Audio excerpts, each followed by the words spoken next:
अस्सलाम वालेकुम दोस्तों।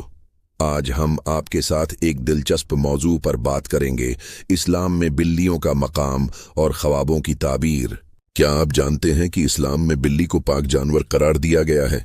हमारे प्यारे नबी मोहम्मद सल्लल्लाहु अलैहि वसल्लम ने फरमाया कि बिल्ली नापाक नहीं होती, वो हमारे घरों में रहने वाली है।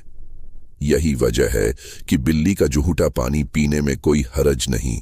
हजरत अबू हुरैरा रजी अल्लाह अन्हु को बिल्लियों से खास मोहब्बत थी, यहाँ तक कि उन्हें अबू हुरैरा यानी बिल्ली के वालिद के नाम से पुकारा जाता था। वो हमेशा अपनी जेब में एक छोटी बिल्ली रखते थे।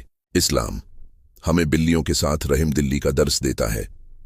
एक हदीस में बयान है कि एक औरत को सिर्फ इसलिए अजाब दिया गया कि उसने बिल्ली को बंद कर दिया और न खाना दिया न पानी।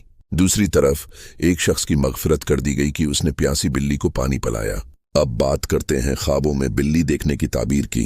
सफेद बिल्ली देखना आम तौर पर अच्छी अलामत है, जो खुशहाली और बरकत की निशानी है। काली बिल्ली को कुछ लोग मुश्किलात की अलामत समझते हैं, लेकिन ये जरूरी नहीं।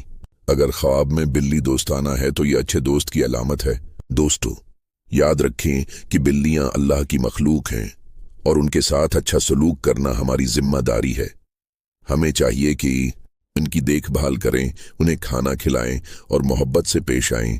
अगर आपको ये वीडियो पसंद आई तो बराह करम लाइक करें, चैनल को सब्सक्राइब करें और अपने दोस्तों के साथ शेयर करें। ऐसी दिलचस्प वीडियोस के लिए घंटी का बटन दबाना ना भूलें। हाफिज।